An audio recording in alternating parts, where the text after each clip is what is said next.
Diqqat! O'zbekiston yulduzi Abbosbek Fayzullayev haqida yana bir yangilik e'lon qilindi. Videorolikni o'tkazib yubormasdan oxirigacha ko'ring. Assalomu alaykum, hurmatli tomoshabin, kanalimizga xush kelibsiz. Eng so'nggi va dolzarb xabarlardan birinchilardan bo'lib xabardor bo'lishni istasangiz, hoziroq kanalimizga obuna bo'lib, like tugmachasini bosib qo'yishni unutmang. Diqqat qiling, Abbosbek Fayzullayev o'zbek futbolining bugungi kundagi eng yorqin, iqtidorli va tezkorlik bilan o'sib borayotgan yulduzlaridan biridir. O'zining ajoyib texnikasi, maydonni ko'ra olish qobiliyati va chaqqonligi bilan nafaqat O'zbekistonda, balki xalqaro maydonda ham tillarga tushgan. Abbosbek Fayzullayev mundial o'yinlaridan o'z nomini tarixga yozib qo'yishga muvaffaq bo'ldi. Fayzullayev mundialda gol urgan birinchi o'zbek futbolchisiga aylandi.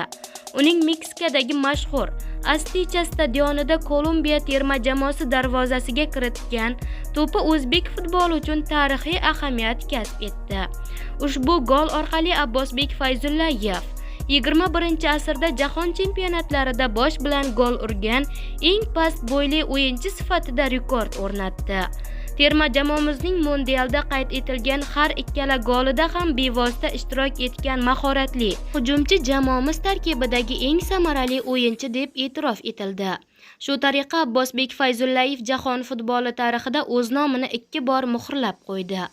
Ma'lumot o'rnida eslatib o'tamiz, Abbosbek Fayzullayev shu vaqtga qadar O'zbekiston milliy terma jamoasi safida 35 ta uchrashuvda maydonga tushib, o'z hisobiga 9 ta gol yozdirib qo'ygan. Abbosbek Fayzullayev 2003-yil 3-oktyabrda Sirdaryo viloyatida tug'ilgan. Yoshligidanoq futbolga qiziqqan Abbosbek Toshkentning Paxtakor klubi akademiyasida tahsil oldi va o'zining professional faoliyatini aynan shu jamoada boshladi. O'yin uslubi va o'ziga xosligi u unchalik baland bo'lmasa-da, ushbu xususiyati unga raqib himoyachilari orasidan osongina o'tib ketish va muvozanatni mukammal saqlab qolish imkonini beradi. To'p bilan muomala qilish san'ati juda yuqori darajada. Kutilmagan qarorlari bilan raqibini shoshirib qo'yadi. Maydonda nafaqat hujumda, balki himoyaga ham qaytishda ham tinimsiz mehnat qilishi bilan ajralib turadi.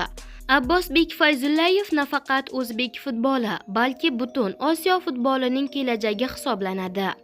Uning Yevropaning top ligalarida to'p surish uchun salohiyati va iqtidori juda yuqori baholanmoqda, deyiladi ma'lumotda. Hurmatli tomoshabin, videorolikka like bosishni va Abbosbek Fayzullayevga keyingi faoliyatida omad tilab, izohlarda o'z fikrlaringizni qoldirishni unutmang. Barchangizdan Alloh rozi bo'lsin. Xayr, salomat bo'ling.